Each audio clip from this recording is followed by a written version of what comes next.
Selamat datang di Cuan Community. IHSG hari ini menguat ya 1,6%, tutup di 6325,58. Inside bar pattern candlenya tadi sempat ngetes area bekas gap yang kemarin juga dites sih. Dan kalau ngomongin strukturnya masih struktur marketnya maksudnya ya, IHSG masih downtrend, masih turun. Selama belum naik ke atas 6707, ini masih ada peluang IHSG ke bawah 6000, jadi tetap stay safe dulu ya. Meskipun di beberapa saham tanda kutip big cap itu ada peluang mantul juga Ji. Jadi buat yang mau incer peluang trading jangka pendek itu bisa dimanfaatkan. Nanti di bawah akan ada dibahas beberapa sahamnya. Dan tetap yang lagi incer big cap, incer saham-saham blue chip, sediakan cashnya, jangan langsung asal tembak ya. Dan yang pinter manage pelurunya di masa-masa kayak gini itu nantinya akan bisa panen.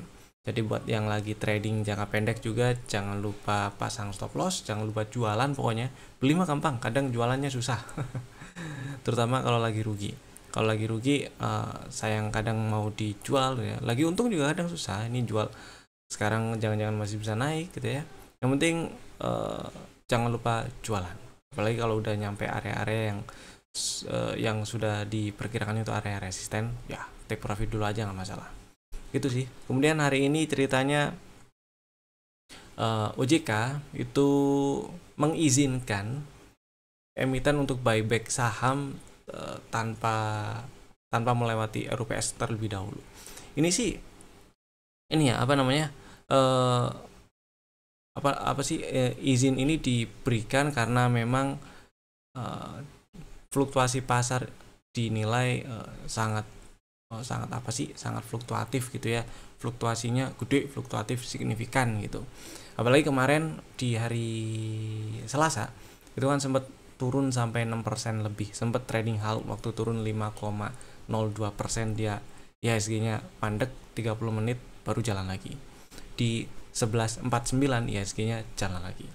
11 lebih 19 itu mandek. Dan 11.49 jalan lagi gitu ya. Jadi penurunan IHSG yang kalau misal dihitung dari highest yang pernah dibentuk ya di tahun lalu yang jelas, dan sampai low di kemarin itu kurang lebih ada 20% lebih, jelas 24%-an lah. Jadi itu sih cukup dalam gitu ya. Jadi fluktuasi IHSG dan koreksinya IHSG yang segininya ini itu ternyata dinilai signifikan fluktuasinya. Apalagi kemarin sampai trading halt, balik lagi ke masa Covid kemarin ya. Dan akhirnya OJK mengizinkan emiten untuk buyback tanpa melalui RUPS. Itu ada dasar hukumnya juga sih, sesuai pasal saya harus nyontek ini. Pasal 7 di POJK nomor 13 tahun 2023. Gitu ya, yang bunyinya kurang lebih dalam kondisi pasar yang berfluktuasi signifikan, emiten dapat melakukan dapat melakukan buyback saham tanpa persetujuan RUPS. Itu sih tentunya ada aturan-aturannya lagi lah. Seberapa yang bisa dibeli lewat buyback itu. Nah, intinya kebijakan ini atau izin yang diberikan si OJK ini, kebijakan inilah ya, apakah kasih dampak positif ke market? Jawabannya untuk jangka pendek iya. Jadi kebijakan ini berpotensi membawa atau ada efek positifnya dalam jangka pendek. Ya, efek positifnya atau dampak positifnya ya menstabilkan harga lah ya. Stabilisasi harga yang ya dalam jangka pendek tentunya, kayak kemarin misalnya harga turun signifikan banget, itu si emiten boleh tuh buyback tanpa harus RUPS terlebih dahulu kan. Kalau RUPS terlebih dahulu lama ya nunggunya. Itu boleh langsung buyback, kurang lebih gitulah. Dan akhirnya kepercayaan investor itu bisa tumbuh lagi gitulah. Intinya gitu sih. Kalau investor percaya ya market bisa membal kan. Cocokmologi sederhananya kayak gitu. Jadi boleh buyback nggak pakai ribet tanpa RUPS, akhirnya harga bisa lebih stabil dan investor percaya. Tapi untuk efek jangka panjangnya gimana? Kalau efek jangka panjangnya ya tergantung ya, tergantung sih. Tergantung misalnya pengawasannya gimana. Kalau pengawasannya tanda kutip kurang bagus, ya bisa jadi ini jadi ajang mempermainkan harga, atau mempermainkan ya, apa bahasanya, ajang ya itulah mempermainkan harga, manipulasi harga, jadi ajang untuk manipulasi harga.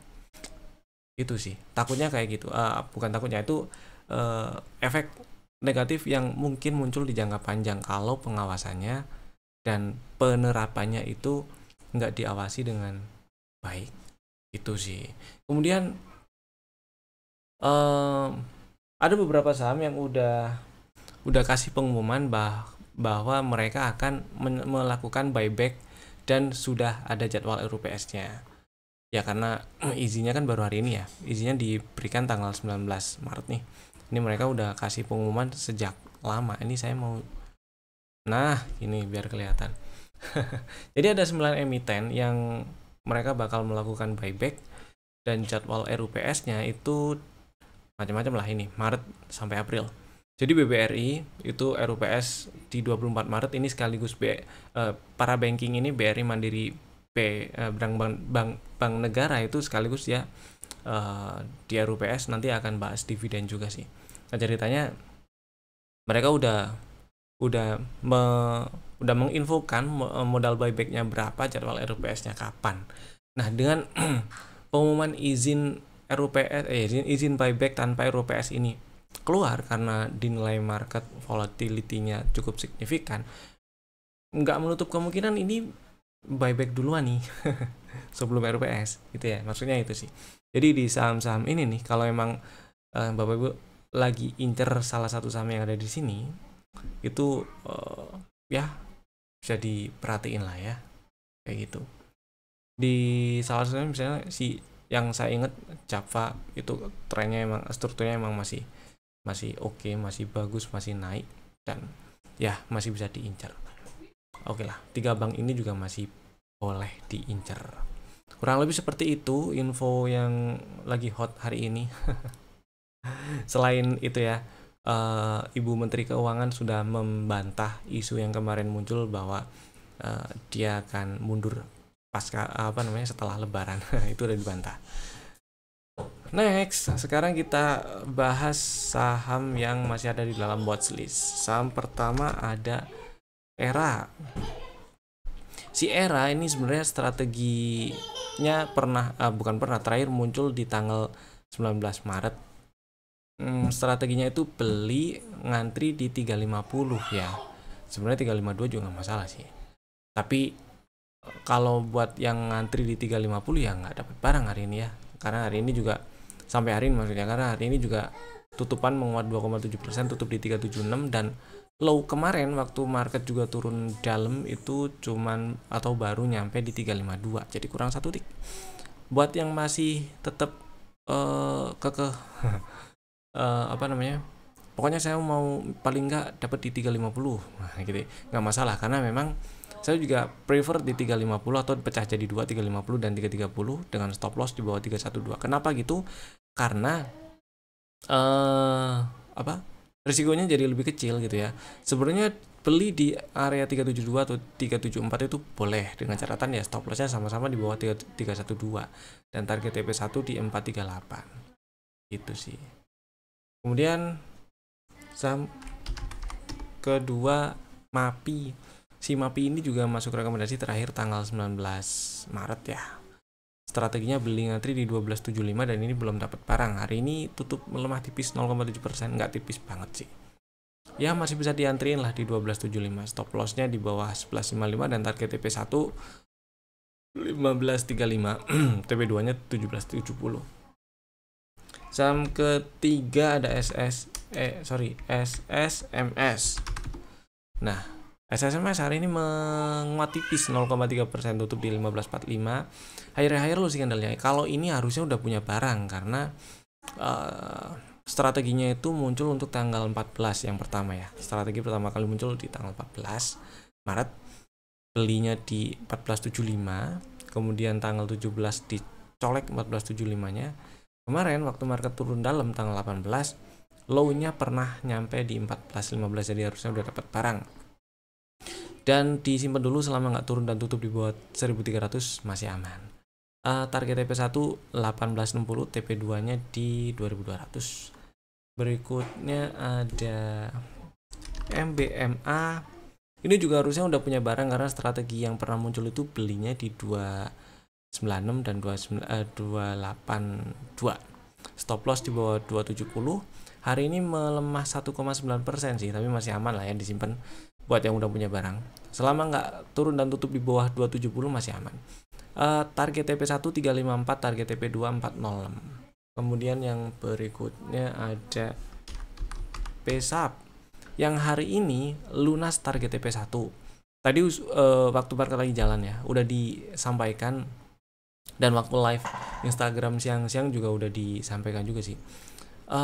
Boleh take profit, ada dua opsi, take profit sebagian dan sisanya pasang elite sell di 276 atau 274, atau hold semuanya dan pasang elite sell di 276 274 semuanya. Kenapa gitu? Karena ya harus dipasang elite sell lah atau trailing stop supaya lebih aman ya. Meskipun ini tetap ada peluang untuk lanjut ke target TP2 di 400-an, 410. Cuman ya sayang kalau misalnya ini ada turun-turunnya dulu, bahkan atau misalnya turunnya itu sampai ke 240-an lagi tapi belum sempat jualan, kan sayang. Mending jualan dulu, kalau emang turunnya sampai 40-an, 240-an lagi ya dibeli lagi di situ nggak masalah. Itu sih. Jadinya nanti nothing tulus, kena stop loss juga masih ada sisa cuan. Kalau ternyata membal lagi ya double cuannya gitu kan. Terus next ada MPMX yang ternyata tutupan jadi doji candle ya, sama persis di level penutupan hari kemarin yaitu di 935. Meskipun candlenya akhir-akhir low, ini doji sih. Jadi buat yang udah punya barang selama nggak tutup di bawah 920 masih aman simpan. Mudah-mudahan lancar ke target TP1 ada di 970. Kemudian berikutnya ada TINS. Merah lagi hari ini melemah 1% inside bar pattern candlenya. Buat yang ngantri di 950 harusnya kemarin udah dapat barang lah ya. Jadi masih bisa disimpan selama nggak tutup di bawah 880. Itu sih, cuman itu doang kalau TINS. Mudah-mudahan ini dalam waktu dekat berhasil rebound dan lanjut ke target TP1 di 1100, TP2-nya di 1230-an. Dan sekarang kita lanjut ke saham yang di request di kolom komen. Saham yang di request ada berapa sih? Ada lumayan banyak hari ini. Saham pertama yang di request adalah BBCA. Nah, ini tiga saham bank yang di request, BCA, BRI, Bank Negara. Pertanyaannya satu sih, kapan boleh beli lagi gitu ya. Oke, kita bahas dari BCA-nya dulu. Si BBCA ceritanya kemarin kan sempat turun dalam waktu beberapa hari yang lalu, beberapa hari sebelumnya di video-video sebelumnya juga dibahas. Nunggu BCA-nya di mana? Boleh di 8350 dan sedikit di bawahnya lagi juga ada area order block. Nah, kemarin turunnya ternyata sampai ngetes area order block yang bawah, area hijau-hijau yang bawah tuh 8200-an kan. Terus membal jadi buntut tuh, jadi shadow. Kemudian tutupnya ternyata nggak di bawah order block yang atas, nggak di bawah area hijau yang atas. Jadi sebenarnya area order block yang pertama di sekitar 830 sampai 8250 tuh masih sah, masih valid jadi area entry itu ya. Itu sih. Jadi kalau pertanyaannya kapan boleh beli, dengan catatan belinya itu enggak untuk cuman maksudnya enggak cuman jangka pendek dan bukan jangka pendek, tapi maksud saya adalah maksudnya belinya itu enggak langsung digebuk. Ini boleh di harga sekian beli. Itu sih. Dan mau bagi dividen juga ya. Jadi oke, kita hitung-hitung dividennya kan yang diterima kalau misalnya baru beli sekarang itu kan 250 perak ya. Dividen yang dividen finalnya sih 300, tapi kan udah ada interim 50 jadi dikurangi 50 jadi sisa 250. Nah, dari 250 itu Kalau belinya di harga 8325, yieldnya jadi 3%. Jadi ya lebih tinggi sedikit lah ya daripada beli di harga 8.800 atau 9.000-an. Ceritanya kayak gitu. Dan jawabannya BCA boleh dibeli sekarang nggak? Boleh, selama belinya nggak langsung semua peluru yang dialokasikan untuk beli BCA dipakai beli. Kalau kita zoom out, emang harga BCA sekarang ini menggiurkan, 8.000 cuy. Harga BCA 8.000 ini menggiurkan untuk dibeli sih ya. Dari highestnya sih berapa? 11.000 pernah sampai enggak ya? 10 ribuan ya, 10.950. Terus koreksi sampai 8.000 ya, ini menarik untuk dibeli. Cuman nggak menutup kemungkinan juga si BCA-nya ini turun bahkan breakdown 8.000 gitu loh. Jadi makanya belinya itu jangan semua peluru yang dialokasikan untuk beli BCA dibelikan sekaligus sekarang. Dan kalau ternyata breakdown 8.000, area belinya lagi di mana enaknya nunggunya?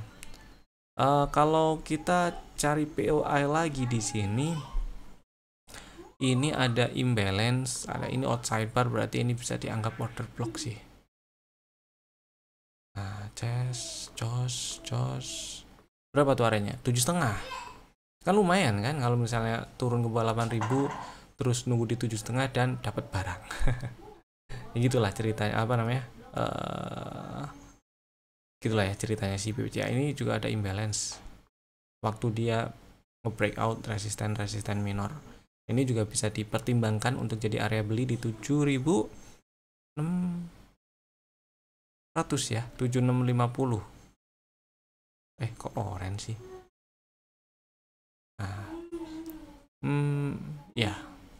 Jadi itulah di 7.650-an. Jadi intinya jawabannya dari pertanyaan yang ada di komen YouTube itu ya boleh beli di sekarang, boleh, asal jangan semua peluru yang dialokasikan untuk beli BCA dibeliin sekaligus. Bank Rakyat gimana? Bank Rakyat kemarin tuh udah dibahas waktu di akhir Februari dia mantul dari area, saya lupa lagi ini imbalance atau order block ya, bentar, biasanya sih yang hijau kayak gini order block ya, order block. Kemudian ada setup dan area belinya di sekitar 3.600. Jadi jawabannya boleh dibeli. Pernah dibahas beberapa kali juga kalau mau ngantri 3.600, 3.500, dan kemarin udah disamperin gitu loh. Jadi kalau misalnya mau beli ya boleh sih, boleh. Balik lagi, jangan semua peluru yang dialokasikan untuk beli BRI itu dibelikan sekaligus gitu ya. Kemudian Bank Negara ini juga ada setup dominant break tapi, dan sudah ada beberapa kali sinyal bullish divergence.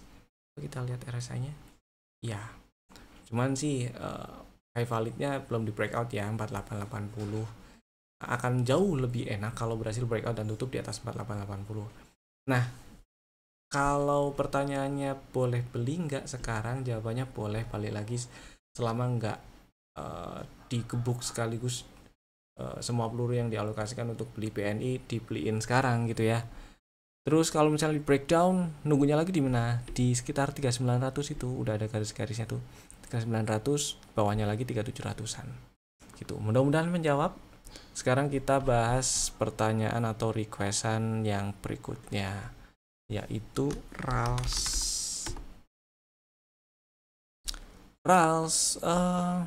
Oke, kita bahas strukturnya dulu. Strukturnya masih downtrend jelas ini.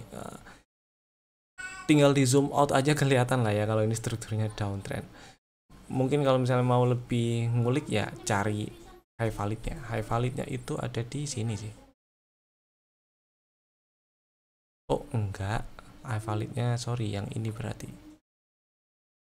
Nah, situ ya, agak jauh high validnya.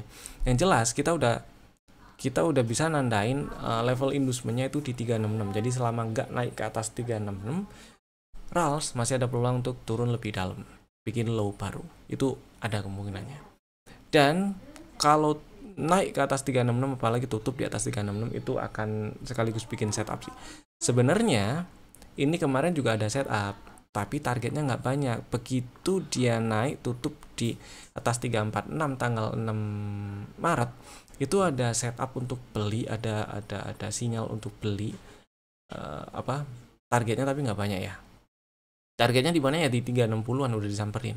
Dan kalau sekarang baru mau beli, saya sih pilih tunggu dulu lah, nanggung. Tunggu bikin tunggu ambil inducement dulu, tunggu bikin setup yang lebih clear dulu aja.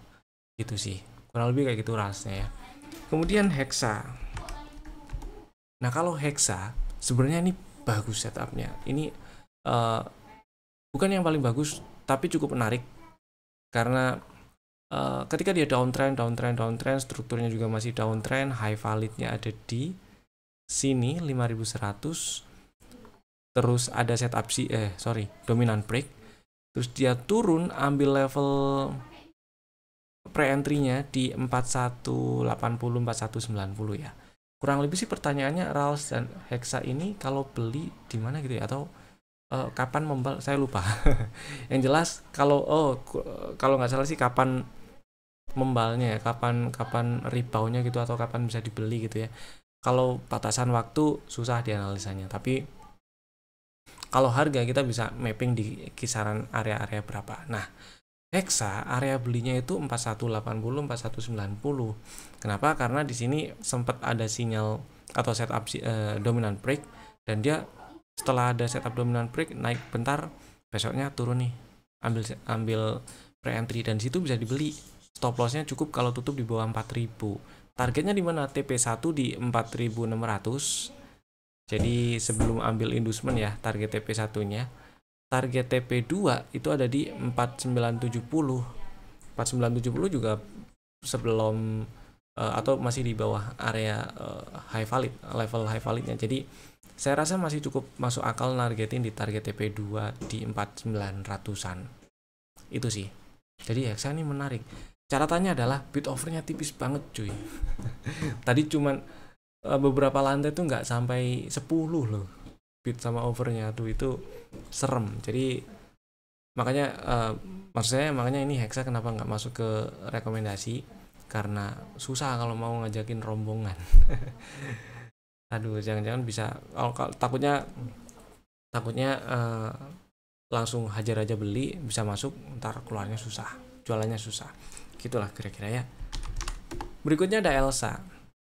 Elsa ini strukturnya juga masih turun. Saya lupa tadi nanyanya kayak gimana, tapi yang jelas ini kita bahas dari sisi teknikal aja ya. Elsa strukturnya masih turun. Kalau kita zoom out lebih banyak, ternyata dia ada di dekat atau ngetes area-area support, area-area demand yang masih direspon jadi support. Dan kalau kita geser ke time frame weekly, low valid tuh di 370. Selama nggak tutup di bawah 370 weekly-nya ya, itu strukturnya masih naik dan masih ada peluang membal. Jadi kalau misalnya saya ada pertanyaan, boleh nggak beli Elsa di sekarang? Jawabannya silahkan, selama risiko selama stop loss di bawah 370 tuh sanggup diterima, karena ya stop lossnya kalau tutup di bawah 370 ya. Misal beli di 384, stop loss di 370 kan ada 14 perak tuh, atau 369 ya, berarti 15 perak ya. Nah, di 15 perak itu bisa diterima nggak? Gitu. Berapa persen berarti? Coba sih. Penasaran saya. Kurang lebih segitulah. Ini kita adjust di 384. Jadi ada kurang lebih, ternyata nggak terlalu banyak, nggak ya anggap aja 5%. 5% sih kalau misalnya untuk tanda kutip spec buy dengan catatan ya size-nya jangan terlalu all in juga, jangan terlalu banyak juga. Nggak semua peluru yang dialokasikan beli Elsa itu dibeliin sekaligus sekarang sih, kalau belinya kategori spec buy gitu sih ya. Jadi silakan kalau misalnya pengen beli, atau misalnya punya barang enaknya diapain, masih mau hold ya, batasnya 370. Kalau tutup dan close di bawah 370, apalagi weekly-nya ya, candle weekly-nya tutup di atas di bawah 370 sorry, itu berarti udah ada change of character, ada perubahan struktur, udah nggak uptrend lagi, malah cenderung downtrend ini sih kalau tutup di bawah 370 gitu. Itu ya, mudah-mudahan menjawab. Sekarang kita bahas rekomendasi saham untuk besok sih hari apa ya, Kamis Kamis 20 Maret 2025. Ada 3 saham, Bapak Ibu bisa masukin ke dalam watchlist jika belum ada dan bisa langsung bikin ordernya sekarang juga menggunakan fitur Smart Order. Oke. Saham pertama ada ADI. AADI hari ini menguat 7,5%. Higher low candle-nya. Ada sinyal POE. Dan kalau kita perhatikan lagi, ya oke lah, ini strukturnya internal ya, masih turun. Inducement belum diambil. Tapi di sini setelah candle merah terakhir yang bikin lowest di bulan Maret tanggal 4 Maret kemarin ya, ada candle hijau, terus lanjut candle hijau lagi, terus candle merah, merahnya lower low, terus ini candlenya sih area higher low tapi masih merah. Nah, kuncinya adalah satu candle yang tutup di atas 6750 yaitu hari ini. Dan kalau kita dan candle merah yang muncul tuh nggak bikin low close gitu ya. Dan kalau kita geser atau ganti view chartnya jadi line chart gitu, akan muncul ada low yang lebih tinggi dari sebelumnya dan high yang lebih tinggi dari sebelumnya. Nah, gini ya.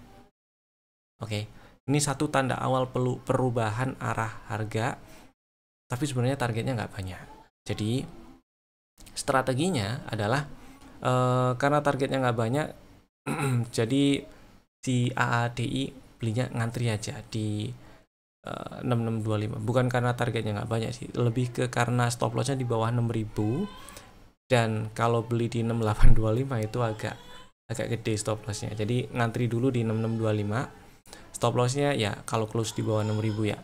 Targetnya nargetin di sekitar 8200-an, 8275. Di sini ada area supply, ada order block plus imbalance. Order blocknya ini berarti bagus. Dan kalau misalnya dia lanjut naik bahkan sampai berhasil tutup di atas 7275, ini jadi malah ada sinyal CB1, satu sinyal atau satu setup yang lebih bagus. Dan kalau naik ke atas 7525 berarti ambil inducement, berpeluang naik lebih tinggi, berarti makin besar lagi peluang untuk lanjut ke target 8200-an itu lagi, itu tadi ya. Begitu ceritanya si ADI. Next, saham yang kedua ada ADMR. Si ADMR sebelumnya pernah ada strategi juga sih, belinya ngantri di 780. Tapi ternyata turunnya itu cuman dia mencukupkan penurunan harganya di area imbalance ini aja. Area yang saya kasih kotak hijau ini, dan area itu juga bersinggungan dengan level pullback ya, level Fibo pullback di 825. Kemarin turunnya ini juga persis di 825, terus membal, hari ini bikin area higher low. Dan selama si ADMR ini nggak ke bawah 825, maka probabilitas untuk lanjut naik ke target TP1 pertama di 950 dan kedua ke area 1000, karena di sini ada area supply ya. Itu jadi lebih besar probabilitas untuk ke atasnya. Tapi kalau ternyata ke bawah 825, disarankan exit dulu, ngantri 780 dan 740 gitu. Atau kalau misalnya pelurunya masih banyak dan money manajemennya juga masih bisa nerima stop loss di bawah 705, ya silakan di hold, nggak usah di cut loss. Itu sih. Jadi strateginya ADMR supaya stop lossnya atau cut lossnya juga nggak terlalu banyak dan risk reward rasionya ke area 1000 ini masih cukup oke. Jadi belinya ngantri aja di 870 gitu ya. Karena hari ini juga tutupan di 895, nggak terlalu jauh dari 870, silakan silakan sih. Saya juga pilih ngantri di 870 dulu. Kalau misalnya nggak mau ngantri, langsung mau hajar kanan di 895 atau besok mau langsung beli 895, ya silakan. Stop lossnya juga masih sama di bawah 825. Targetnya juga masih sama di sekitar 1000 gitu ya. Kemudian saham yang ketiga ada BTPS.